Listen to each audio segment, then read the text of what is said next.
Hi everyone, welcome back to our channel. Today, we're exploring one of the most intriguing and profound topics in the Bible. Three unique individuals who, according to Scripture, never experienced death. Yes, you heard that right. While death is a universal reality for all humanity, the Bible tells us about Enoch, Elijah, and Melchizedek, who were taken by God in exceptional circumstances. Each of their stories is filled with mystery, faith, and powerful lessons that continue to inspire believers to this day. So who were these men, and what can we learn from their extraordinary journeys?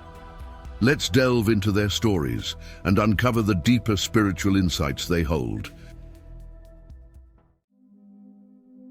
Our first figure is Enoch, whose life was remarkable for one reason above all: he walked with God.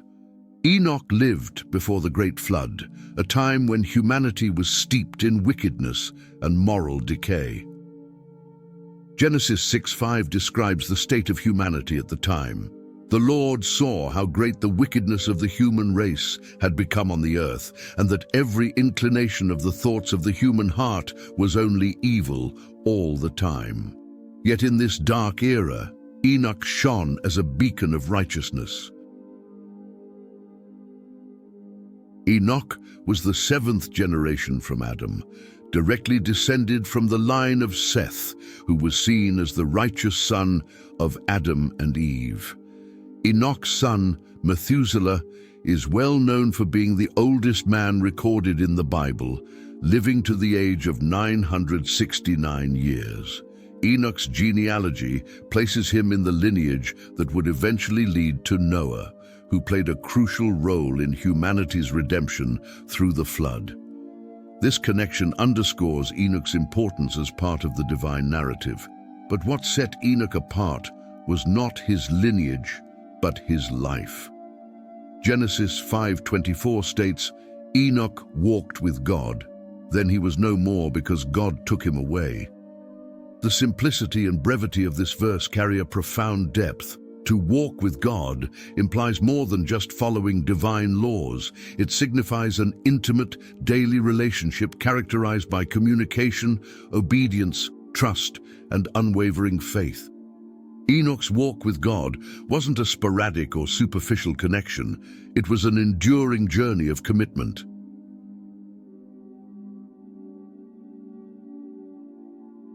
This closeness to God led to an extraordinary outcome. Enoch was taken up to heaven without experiencing death. Such a momentous event has inspired countless interpretations and reflections. What could it mean to walk so closely with God that death itself is bypassed? Enoch's life illustrates that a profound, faithful relationship with God is not only possible, but also pleasing to him. Hebrews 11:5-6 reinforces this, saying, "By faith, Enoch was taken from this life, so that he did not experience death. He could not be found, because God had taken him away. For before he was taken, he was commended as one who pleased God.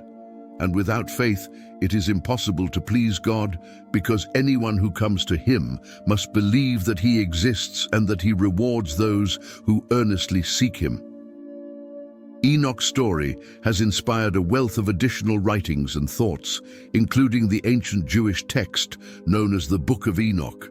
Although not included in the canonical Bible, this book provides an expansive narrative about Enoch's encounters with divine beings and journeys through the heavenly realms.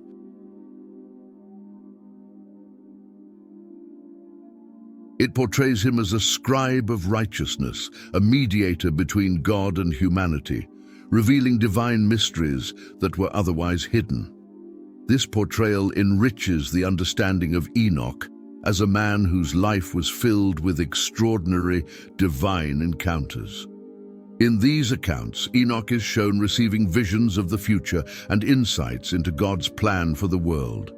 These experiences underscore his exceptional spiritual stature and illuminate why God would choose to take him directly to heaven.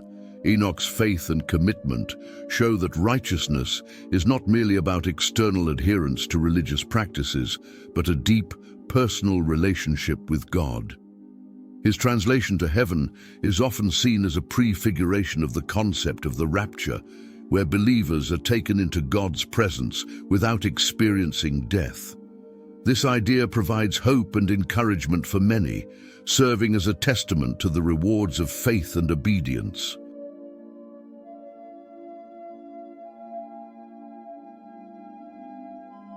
Next, we turn to Elijah, one of the most powerful and fearless prophets in Israel's history. His life and ministry unfolded during a time of great turmoil when King Ahab and Queen Jezebel led Israel into widespread idolatry and the worship of Baal. This era marked a spiritual crisis for the nation as people strayed further from the worship of the true God. Yet, amid this spiritual decline, Elijah emerged as a steadfast and courageous voice for Yahweh. Elijah's very name means Yahweh is my God, signifying his unwavering dedication to the true God. The Bible introduces him abruptly in 1 Kings 17, where he declares a severe drought as punishment for Israel's sin. As the Lord, the God of Israel, lives, whom I serve, there will be neither dew nor rain in the next few years, except at my word. This was not only a prophetic statement, but a direct challenge to Baal, who was considered the god of rain and fertility. During the drought, Elijah experienced God's miraculous provision. Ravens brought him food while he stayed by the brook Cherith, and later, a widow in Zarephath sustained him. These moments highlight God's ability to provide for his servants even in dire circumstances. Elijah's faith deepened as he witnessed these miracles, and his relationship with God grew stronger. One of the most dramatic moments of Elijah's ministry came in 1 Kings 18 during his confrontation with the prophets of Baal on Mount Carmel. It was a public showdown between Yahweh and Baal, and Elijah stood alone against 450 prophets of Baal. He challenged them to call down fire from their God to consume their sacrifice. Despite their frantic rituals, nothing happened. Elijah then stepped forward, rebuilt the altar of the Lord, drenched it with water, and prayed a simple yet powerful prayer. God responded by sending fire from heaven that consumed not only the sacrifice, but also the altar and the water around it.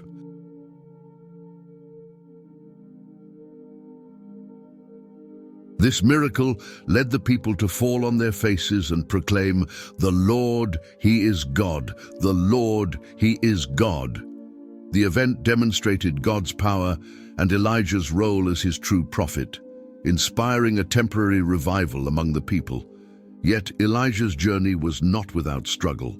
After Jezebel threatened his life, he fled to the wilderness, feeling defeated and alone. It was here, on Mount Horeb, that God spoke to Elijah in a still, small voice, renewing his strength and commissioning him for further work. The culmination of Elijah's earthly ministry came in 2 Kings 2, when he was taken up to heaven in a whirlwind. As he traveled with his disciple Elisha from Gilgal to Bethel, Jericho, and finally the Jordan River, other prophets acknowledged that the Lord would take Elijah that day. Elijah performed one final miracle by parting the Jordan River with his cloak, allowing them to cross on dry ground. He then asked Elisha what he could do for him before departing. Elisha requested a double portion of Elijah's spirit, a request that would be granted if he witnessed Elijah's ascension.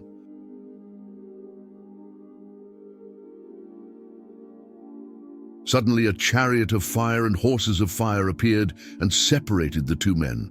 Elijah was taken up to heaven in a whirlwind, and Elisha, who witnessed this, cried out, my father, the chariots and horsemen of Israel."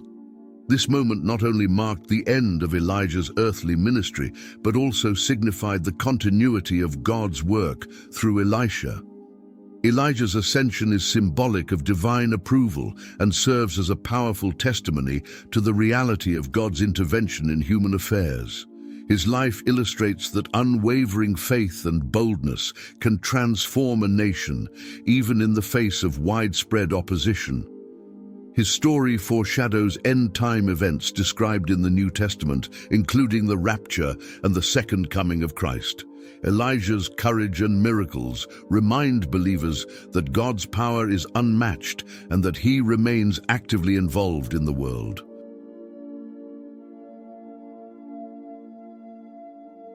Lastly, we come to Melchizedek, a figure shrouded in mystery who appears in Genesis 14. Following Abraham's victory over the kings who had captured his nephew Lot, Melchizedek, the king of Salem and priest of the Most High God, comes to meet him. He brings out bread and wine and blesses Abraham, saying, "Blessed be Abram by God Most High, creator of heaven and earth. And praise be to God Most High, who delivered your enemies into your hand."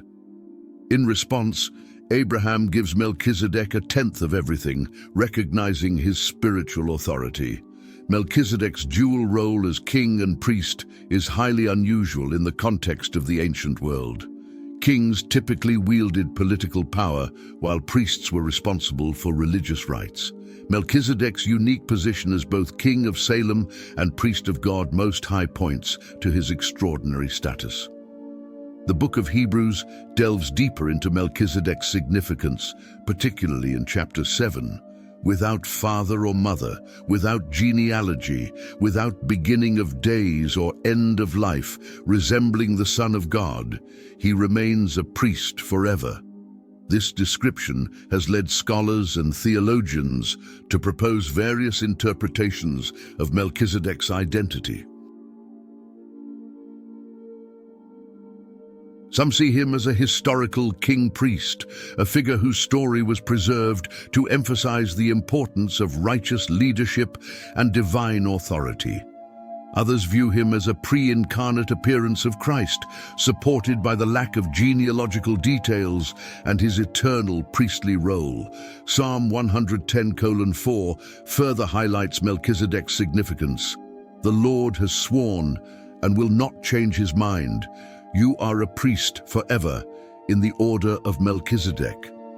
This verse is later quoted in Hebrews to draw parallels between Melchizedek's priesthood and that of Jesus Christ. Unlike the Levitical priesthood, which was based on lineage and had a finite term, Melchizedek's priesthood was eternal, signifying a higher and everlasting order. Understanding Melchizedek's priesthood helps illuminate the unique nature of Jesus' role. Jesus, like Melchizedek, was not a priest because of lineage, but because of divine appointment. His priesthood is eternal, offering continuous intercession and mediation between God and humanity. This understanding reinforces the idea that spiritual authority is not rooted in human heritage, but in a relationship with God and a commitment to his divine purpose. Reflecting on the lives of Enoch, Elijah, and Melchizedek offers profound lessons about faith, obedience, and the eternal nature of God's purposes. Their stories are more than historical accounts. They are testimonies that challenge us to re-examine our own spiritual journey and relationship with God. Through their examples, we see that faith is not merely an abstract belief, but a vibrant, all-encompassing way of life capable of extraordinary outcomes. Enoch's life is one of mystery and deep devotion. The Bible tells us in Genesis 5:24 that Enoch walked with God, then he was no more because God took him away. This simple yet powerful verse speaks volumes. Enoch's relationship with God was so intimate that he was spared death itself, transitioning directly from earthly life into God's presence. His life poses a profound question. Are we dedicating time each day to walk closely with God, listening intently for his guidance and seeking to align our will with his? In an age where distractions are plenty, Enoch's example reminds us that consistent, heartfelt communion with God can transform an ordinary existence into an extraordinary testimony of faith.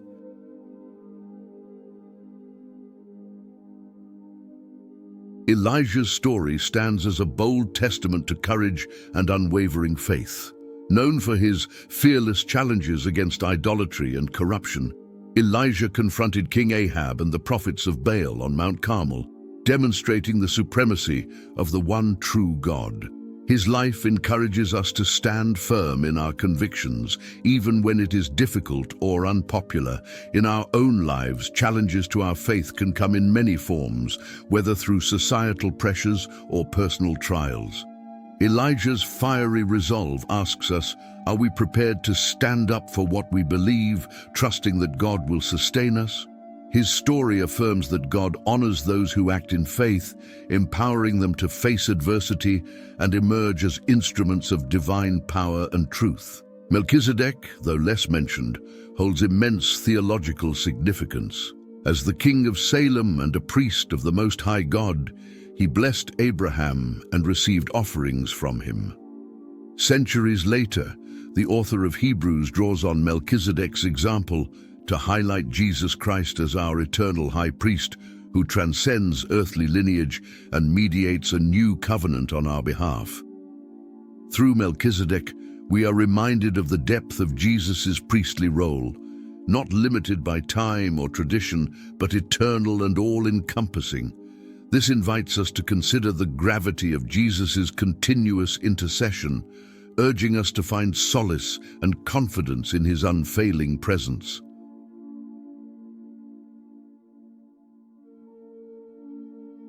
These figures remind us that faith is not merely an abstract belief, but a way of life that can lead to extraordinary outcomes. They demonstrate that a life dedicated to God is marked by daily communion, boldness in the face of challenges, and a deep understanding of Jesus' eternal priesthood.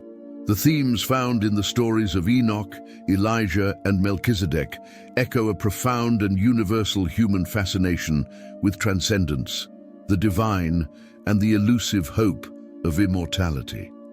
Across cultures and epochs, the desire to escape the limits of mortality and touch the eternal has been a driving force behind myths, legends, and religious beliefs. These stories resonate with the deepest yearnings of the human heart, to understand what lies beyond this earthly life and to connect with a reality greater than ourselves. In ancient Greek mythology, the tale of Tithonus reveals this longing. Tithonus was a mortal granted eternal life by the gods, but without the gift of eternal youth. As time wore on, he became frail and tormented by an endless existence filled with decay. This cautionary tale highlights a paradox at the heart of human aspiration. The desire for immortality is often shadowed by the fear of its consequences. The Greek myths capture the complexities of this desire, emphasizing that eternal life without divine wisdom or intervention can become a curse. Similarly, Chinese folklore tells the stories of the 8 immortals, legendary figures who transcended mortality and wielded supernatural powers. These characters represent virtues and values that resonate with cultural ideals: courage, wisdom, and benevolence. Each immortal's journey was unique, marked by trials and spiritual discipline, underscoring that the path to transcendence involves more than simple desire. It requires transformation and connection with the divine. This narrative motif echoes in the biblical account of Enoch, who walked so faithfully with God that he did not experience death, but was taken directly into heaven. His story implies that true transcendence is not achieved through human strength, but through a profound and humble relationship with God. The legend of the Wandering Jew is another poignant illustration. This man, cursed with eternal life for mocking Jesus on his way to the cross, became an emblem of restless immortality, doomed to wander the earth without peace or purpose. This tale underscores the idea that immortality without redemption or reconciliation with God can lead to spiritual and existential desolation. Unlike this legend, Elijah's story shows that divine intervention can turn a life into a vessel of purpose. His ascension into heaven in a whirlwind was not a curse, but a triumph. a divine validation of his unwavering faith and commitment to God's work. Melchizedek, though shrouded in mystery, reflects the eternal nature of priesthood and divine mediation. The author of Hebrews emphasizes that Jesus is the ultimate fulfillment of this eternal priestly role, transcending the bounds of time and lineage. Through him, believers are connected to a promise of life that surpasses earthly existence, not bound by human constraints, but secured by divine grace. These varied stories from around the world point to a shared human hope that death is not the end and that there is something enduring and transcendent beyond it.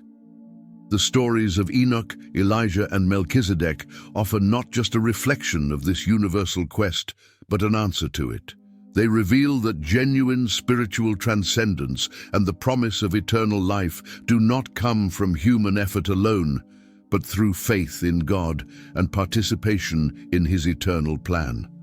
These figures teach us that while cultures across time have dreamed of immortality, true and meaningful eternal life is found only through divine connection and surrender.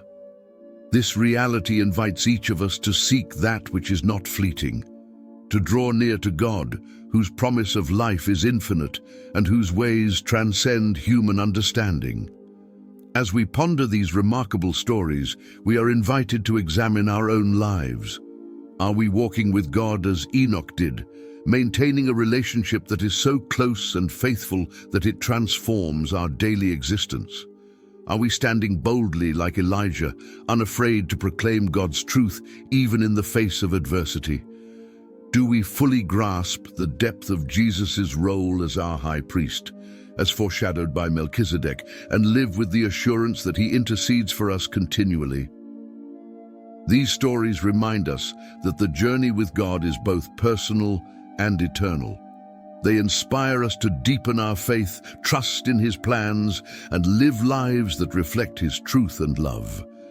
In following the examples of Enoch's faithfulness, Elijah's courage, and Melchizedek's eternal priesthood, we learn that a life dedicated to God can lead to extraordinary and eternal outcomes.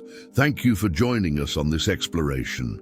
If you found this discussion insightful, please give this video a thumbs up, share it with friends, and don't forget to subscribe to our channel for more inspiring biblical insights. Leave a comment below with your thoughts or questions about these fascinating figures. Until next time, keep seeking and growing in your faith. God bless you. In the annals of history, few figures stand as tall in the realm of faith as Elijah the Tishbite. Emerging from the rugged landscape of Gilead, a land as harsh and unforgiving as the times in which he lived, Elijah's name has become synonymous with unwavering devotion, fiery zeal, and miraculous power. He was a man called by God to challenge kings, confront false prophets, and revive a nation that had lost its way. His story, though ancient, reverberates through the ages, speaking to the timeless struggle between light and darkness, truth and falsehood, faith and fear.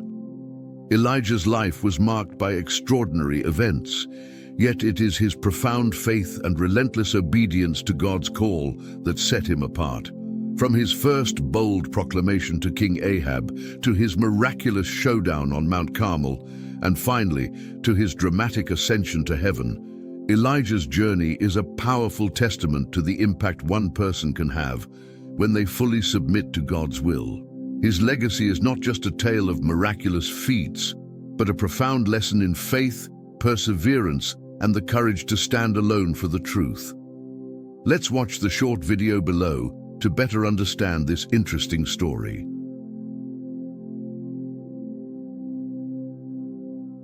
Elijah's story begins in the dry and arid region of Gilead, a place that mirrored the spiritual barrenness of Israel under the rule of King Ahab. The Bible provides little detail about Elijah's background, adding to the aura of mystery that surrounds him. He appears suddenly in the biblical narrative, a man of few words but great conviction, whose first recorded act is a bold declaration to King Ahab. "As the Lord, the God of Israel, lives whom I serve, there will be neither dew nor rain in the next few years, except at my word." This was no ordinary proclamation. In a time when the worship of Baal, the Canaanite god of rain and fertility, had become widespread under the influence of Queen Jezebel, Elijah's words were a direct challenge not only to the king, but to the very religious system that had taken root in Israel.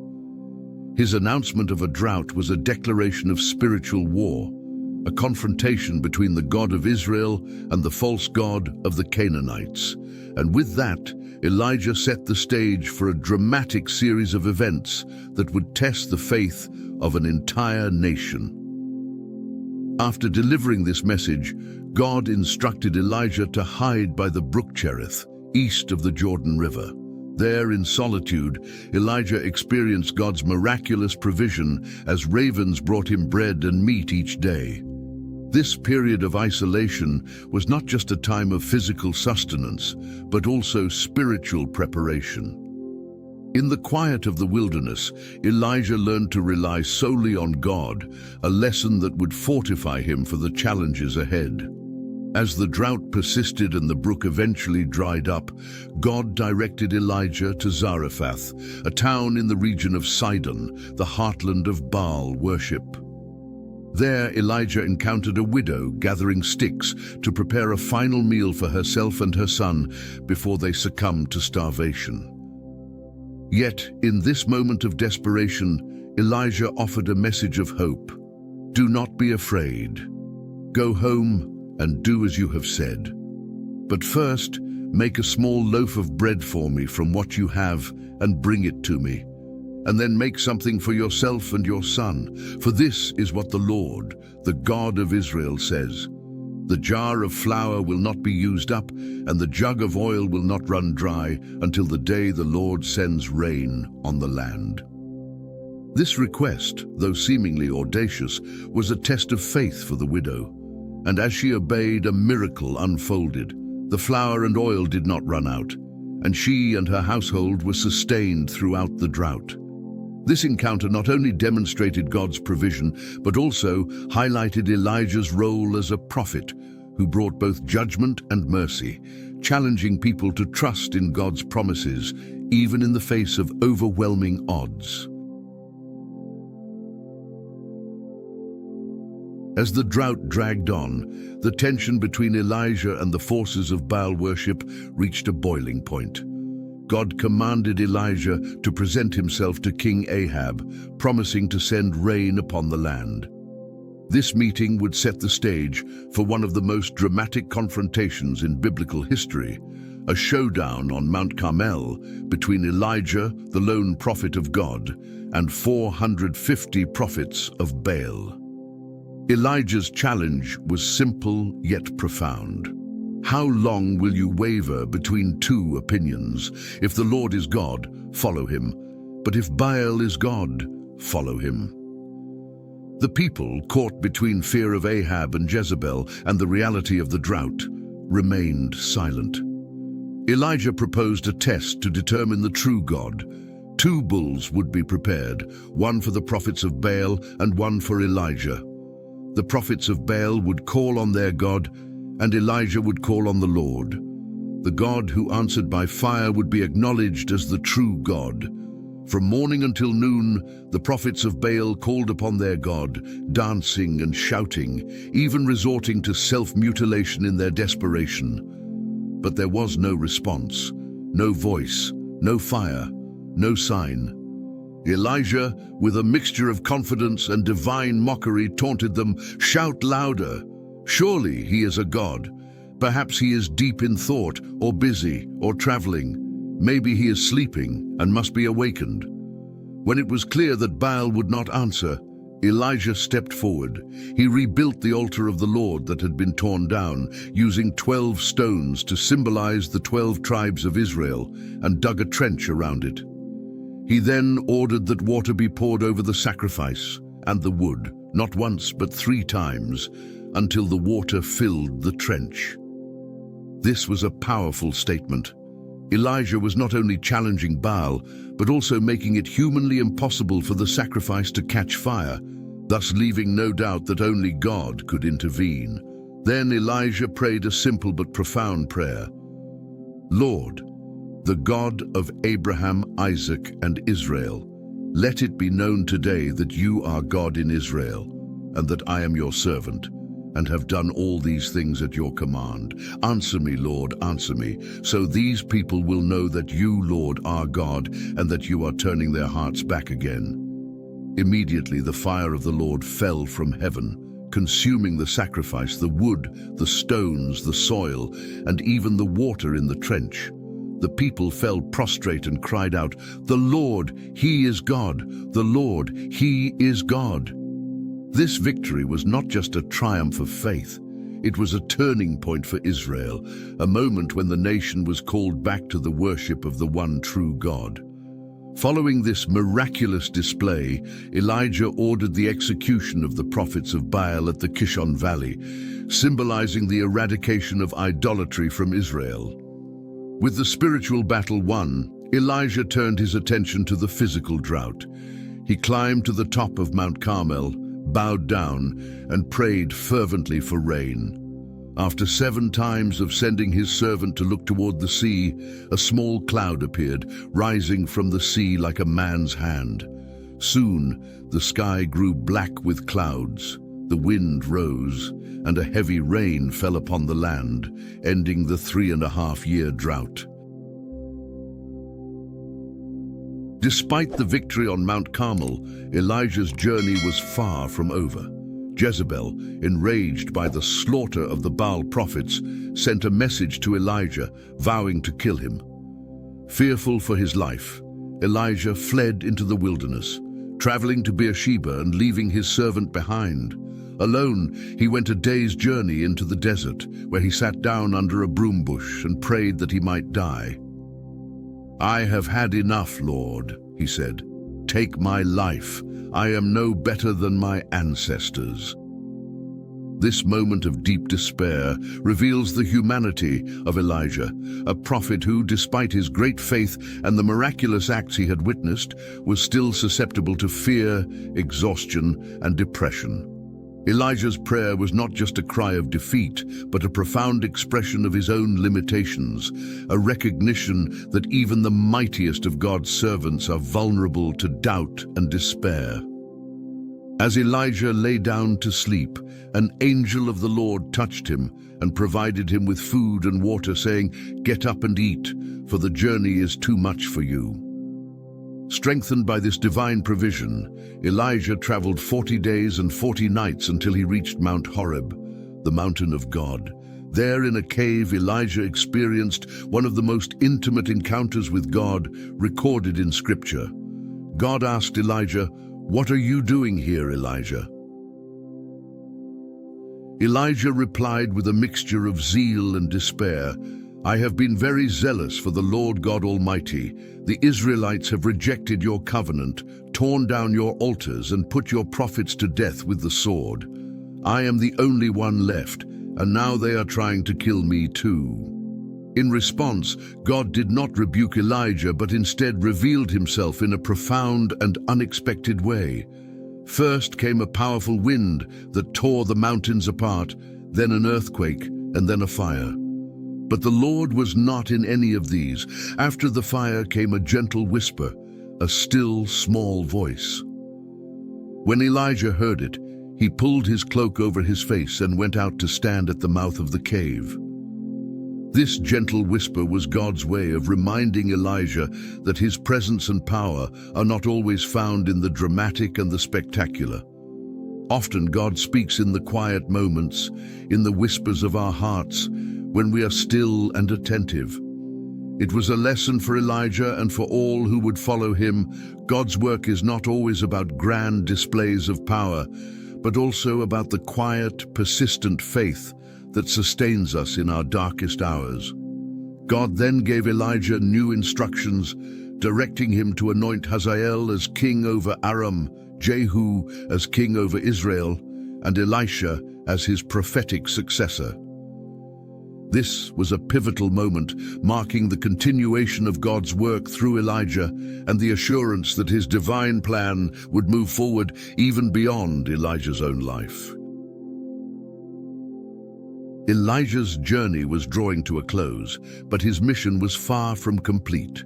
God had chosen Elisha, the son of Shaphat, to succeed Elijah as prophet. When Elijah found Elisha, the young man was plowing with 12 yoke of oxen. Elijah approached him and threw his cloak over him, a symbolic act signifying the transfer of prophetic authority. Elisha immediately understood the significance of this gesture and asked to say farewell to his parents before following Elijah. Elijah allowed him to do so, and Elisha slaughtered his oxen and burned the plowing equipment to cook the meat, which he then gave to the people. This act symbolized Elisha's complete break from his past life and his total commitment to the prophetic calling. Elijah and Elisha traveled together, and as they approached the Jordan River, Elijah performed one final miracle. He struck the water with his cloak, and the river parted, allowing them to cross on dry ground.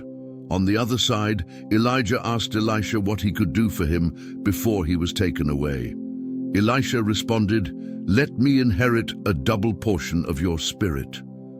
This was not a request for greater power, but for the spiritual strength and authority to carry on Elijah's mission.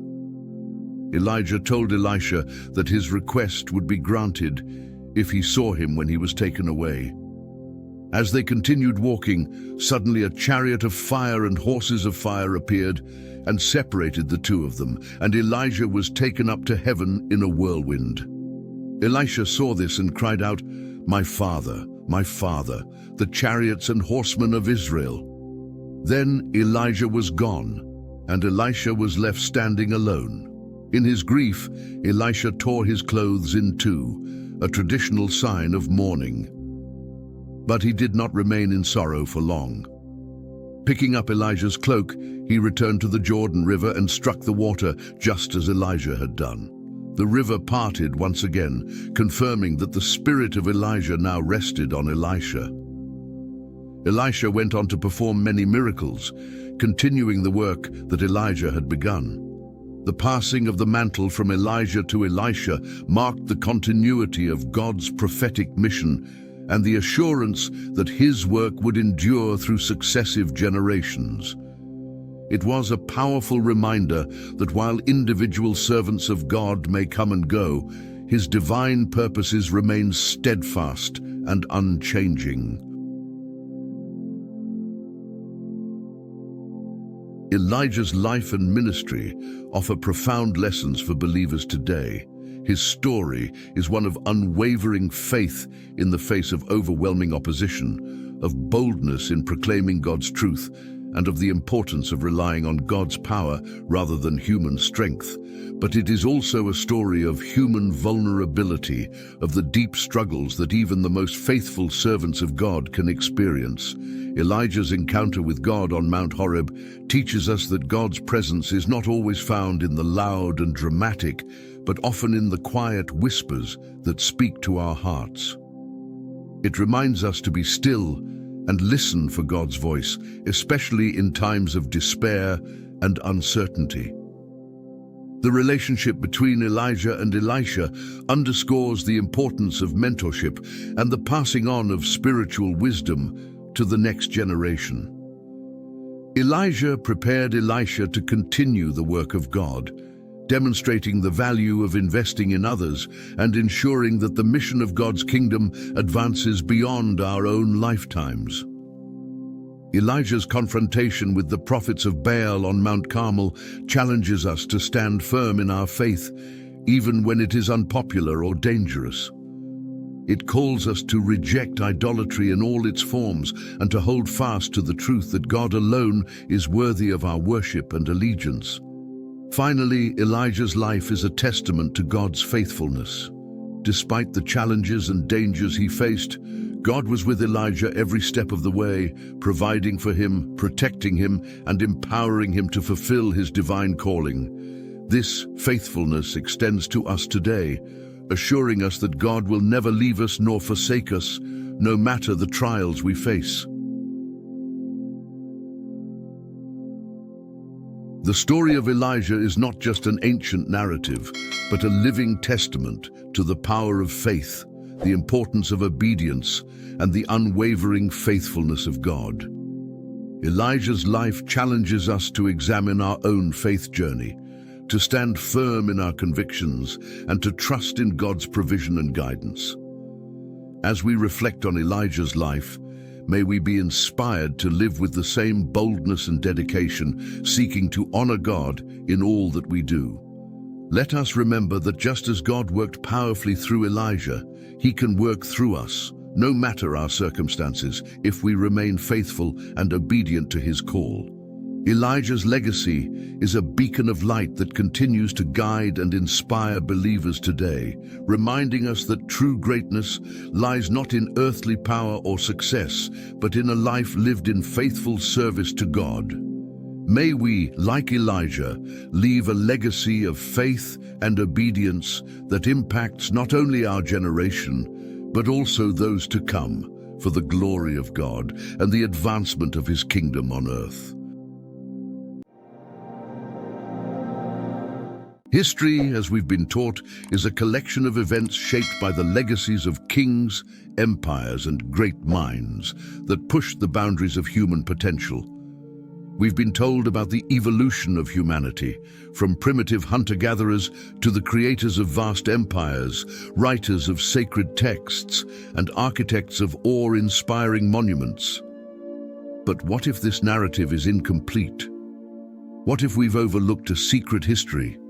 A story that connects humanity not just to the terrestrial but to the celestial? The Book of Enoch, a text that lay forgotten for centuries, provides a glimpse into an enigmatic past that mainstream scholars often dismiss as myth. This ancient manuscript, part of the Dead Sea Scrolls, challenges the conventional understanding of human history.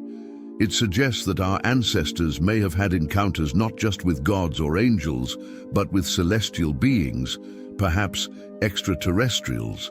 As we journey through the mysterious and often overlooked accounts in the Book of Enoch, we will unravel the possibility that these ancient events were not just metaphorical stories, but perhaps even historical records of humanity's interaction with beings from beyond our planet. Our story begins in 1947, when a young Bedouin shepherd named Muhammad Ed Hibin, while searching for a lost goat near Qumran, stumbled upon one of the greatest archaeological discoveries of the 20th century, the Dead Sea Scrolls.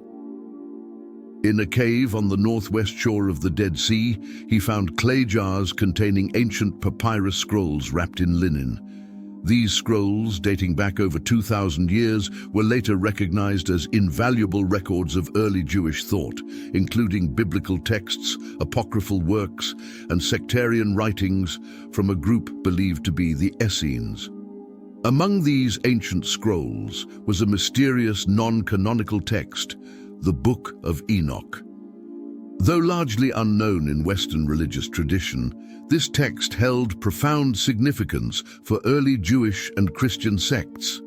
It described events and characters absent from the canonical Bible, offering a new perspective on the pre-flood world and a much deeper narrative involving angels, fallen beings, and apocalyptic visions.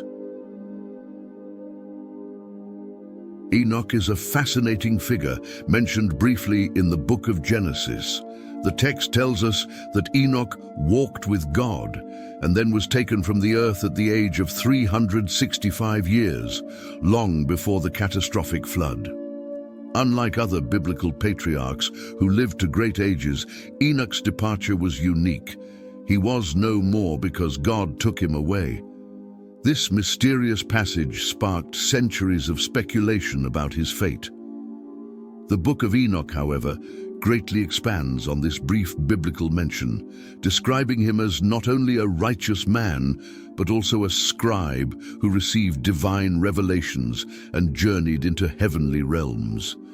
Enoch's unique relationship with God gave him access to profound mysteries about the cosmos, creation, and the fate of humanity, revelations that seem to go far beyond the scope of any other biblical figure. One of the most intriguing aspects of the Book of Enoch is the detailed account of his interactions with the Watchers, a group of angels who descended to earth and played a pivotal role in humanity's history. The first part of the Book of Enoch, known as the Book of Watchers, tells the story of angels, called the Watchers, who were sent to earth to observe humanity. Instead of merely watching, these angels defied God's commandments by taking human wives and teaching forbidden knowledge to mankind. The offspring of these unions were the Nephilim, giant beings who brought chaos and destruction to the world. The Watchers taught humanity various arts and sciences, metallurgy, medicine, astrology, and weaponry, transforming the human race. While these gifts might have seemed beneficial, they ultimately led to widespread corruption and lawlessness. The Nephilim, described as giants with immense strength, began to dominate and destroy humanity, and the natural balance of the world was shattered. This story in the Book of Enoch echoes the brief mention in Genesis 6:1-4, which speaks of sons of God taking human wives and producing a race of giants. However, the Book of Enoch provides far more detail, presenting a complex and morally ambiguous tale of rebellion, forbidden knowledge, and divine judgment. The narrative of the Watchers raises profound questions. Could these celestial beings have been more than just angels? Some theorists have proposed that the Watchers were, in fact, advanced extraterrestrial beings who came to Earth in the distant past, sharing their knowledge and technology with early humans. The Book of Enoch describes the Watchers descending from the heavens, bringing knowledge far beyond what humans could have achieved at the time. This scenario bears striking similarities to other ancient accounts of gods or divine beings descending from the sky. In Sumerian mythology, for instance, the Anunnaki were a group of deities who came from the heavens to guide humanity's development. The parallels between the Watchers and the Anunnaki are difficult to ignore. Ancient astronaut theorists such as Zechariah Sitchin and Erich von Däniken have argued that many ancient texts, including the Book of Enoch, are not allegorical but historical accounts of early contact between humanity and extraterrestrial visitors. Could the Watchers have been such visitors?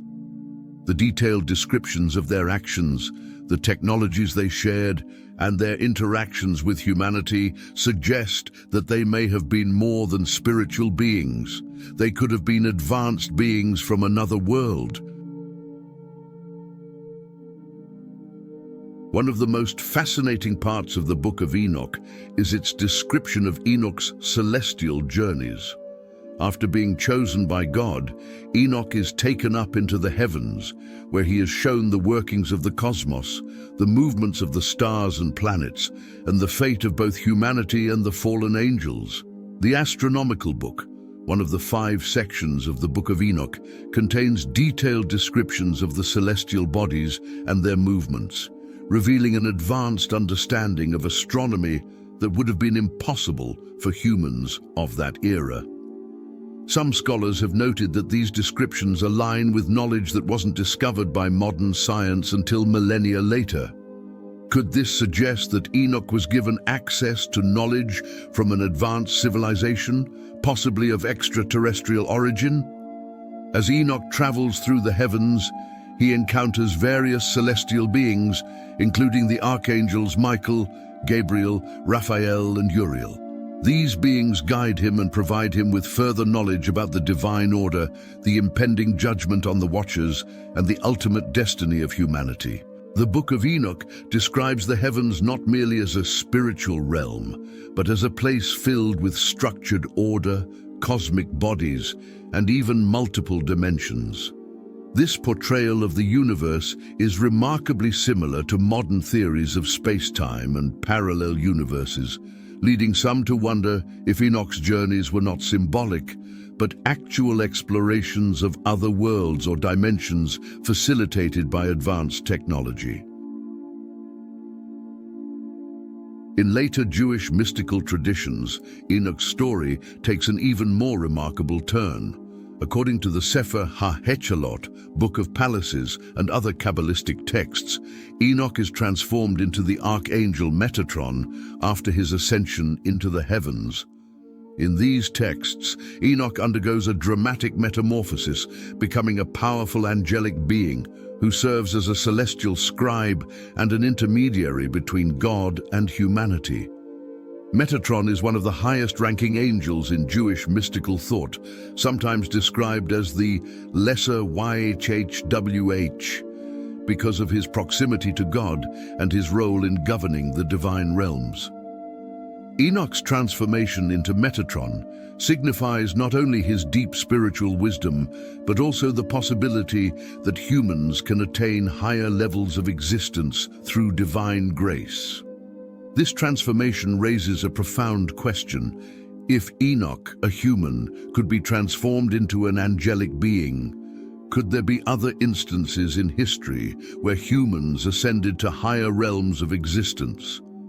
Could this be evidence of ancient spiritual practices that enabled individuals to transcend their physical forms and achieve a kind of cosmic immortality? Despite its profound influence on early Jewish and Christian thought, the Book of Enoch was excluded from the canonical Bible. Why? One reason lies in the political and theological dynamics of early Christianity. The process of canonizing the Bible was not only about religious doctrine, but also about consolidating power. Certain texts, such as the Book of Enoch, were seen as too radical or controversial because they introduced concepts of celestial beings and cosmic events that didn't align with the emerging Orthodox beliefs. Moreover, the Book of Enoch presents a vision of divine judgment and cosmic order that is more complex than the simpler narratives found in the canonical Bible. It speaks of celestial hierarchies, the corruption of divine beings, and the possibility of extraterrestrial influences, ideas that would have been difficult to reconcile with the emerging Christian worldview. However, the exclusion of the Book of Enoch from the Bible did not erase its influence. Early Christian writers such as Tertullian and Origen referenced it, and it remained a key text for the Ethiopian Orthodox Church, which still considers it part of the biblical canon. Its impact on Jewish mysticism, Christian apocrypha, and even Islamic traditions suggests that its ideas were too powerful to be completely forgotten.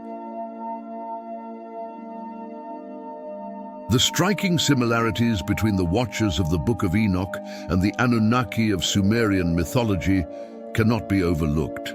Both are described as celestial beings who descended to Earth, interacted with humans, and shared advanced knowledge. Could the Watchers and the Anunnaki be different names for the same group of beings? The ancient Sumerians described the Anunnaki as gods who came from the sky and taught humanity how to build cities, establish laws, and study the stars. These beings were often depicted as giants or beings with divine attributes, much like the Nephilim, the offspring of the Watchers in the Book of Enoch. What's more, both traditions describe the eventual downfall of these celestial beings. The Watchers were punished by God and imprisoned in the underworld, while the Anunnaki, according to some interpretations, either left Earth or faced a similar judgment from their own kind. In both cases, the consequences of their actions led to a great cataclysm, the flood in the Bible and Sumerian myth, which wiped out the corrupted world they had created. One of the most compelling aspects of the Book of Enoch is its description of the forbidden knowledge that the Watchers imparted to humanity. This knowledge included not only metallurgy and weaponry, but also astronomy, medicine, and writing. Could this be evidence of advanced technology shared by an extraterrestrial civilization? Ancient astronaut theorists have long pointed to the precision with which ancient civilizations, such as the Egyptians and the Mayans, aligned their monuments with celestial bodies. How did they gain such advanced astronomical knowledge? The Book of Enoch suggests that the Watchers taught humans how to read the stars and understand the movements of celestial bodies.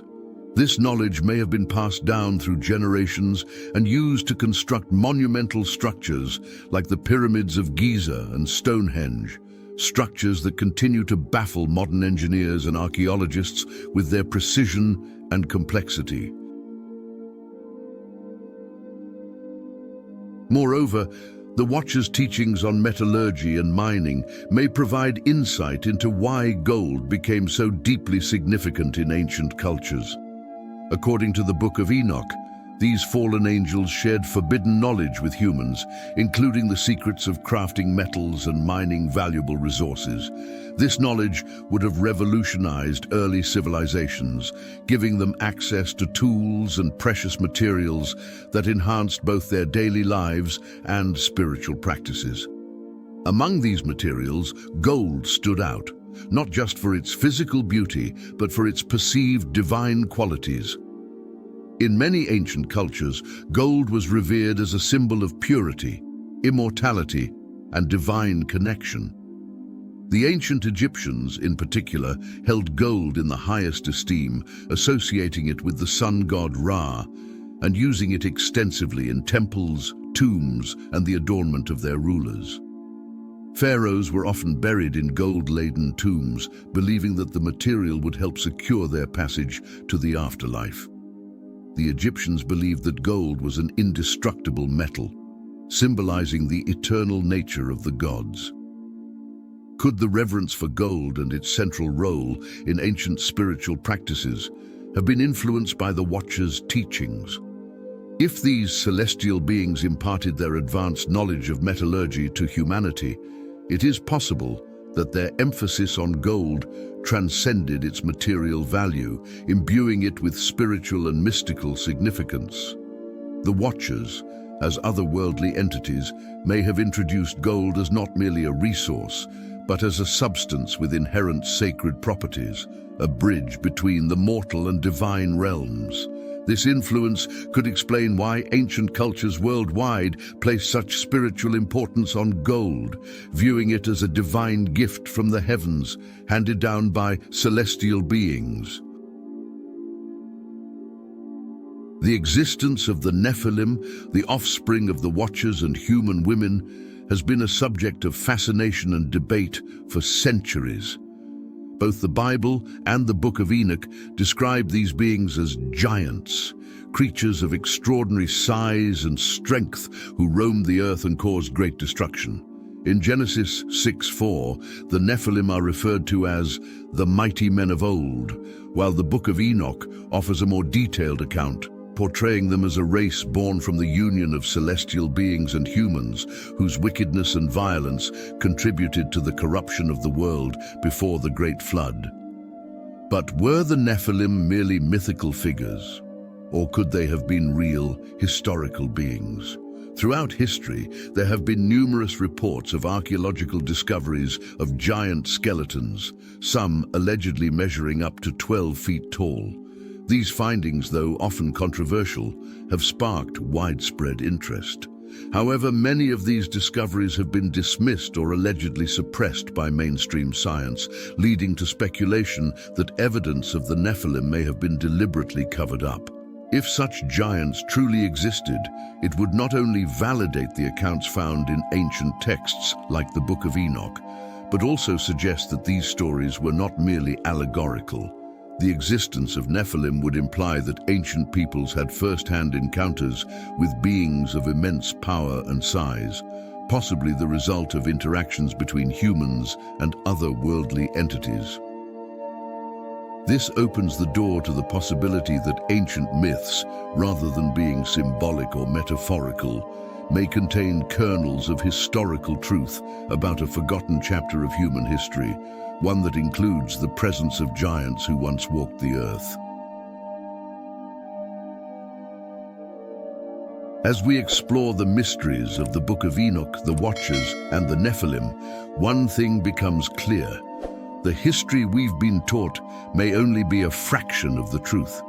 Ancient texts from cultures around the world speak of beings from the heavens, advanced knowledge, and cataclysmic events that reshaped humanity's destiny.